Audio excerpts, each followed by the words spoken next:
All right, ladies and gentlemen, boys and girls, welcome back. It is Dave, the Real Music Observer, observing real music in real time for real people just like you and just like me. So, Gene Simmons and Paul Stanley are sounding off about their relationship with Ace Frehley and Peter Criss and how those guys had a whole bunch of chances to be back in Kiss, according to Gene. Third time's a charm, and they messed it up 3 times, citing drugs, alcohol, bad behavior, poor work ethic, all of this stuff. And Gene goes on to speak quite poorly of his former bandmates, citing that, yeah, they could maybe jump on stage for a couple of songs, but to do a whole set of music with the band, no bleeping way, according to Gene Simmons. Wow. You know who's going to really weigh in on this is Eddie Trunk. He's going to go... There's going to be a blood vessel that just explodes on the guy.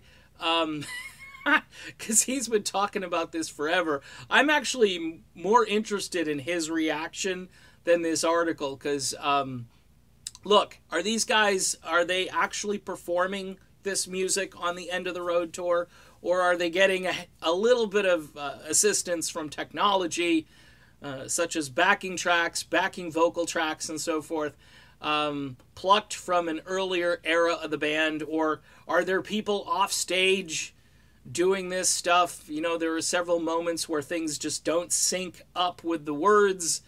People seem to be okay with it, the people who are going to this. Like I say, they just want to see their iconic heroes, their childhood heroes, again, up on stage performing this music and doing all the pyrotechnics and all those crazy sword-eating or fire-breathing sword things. Whatever Gene Simmons does, people want to see Gene do it.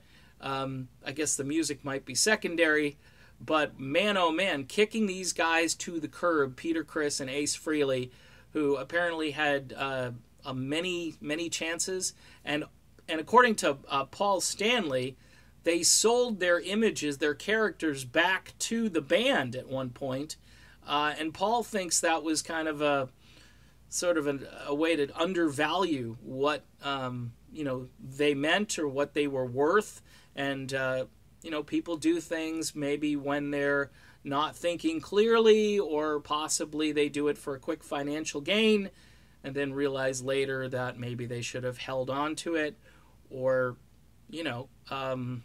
rejoin the band and maybe didn't break the deal on the work ethic and all the drugs and alcohol and so forth. But folks, this is rock and roll, and I'm not excusing it, but I'm wondering what Paul and Gene thought these guys would be like, what they were like originally, and everybody was like that, and some guys grew out of it, and I guess these guys didn't. So pretty strange stuff. Gene Simmons not mincing words.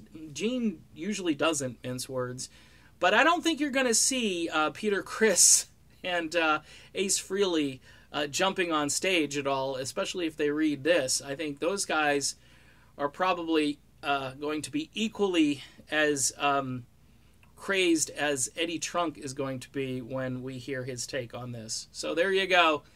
Gene and Paul laying down the law. All right. See you soon.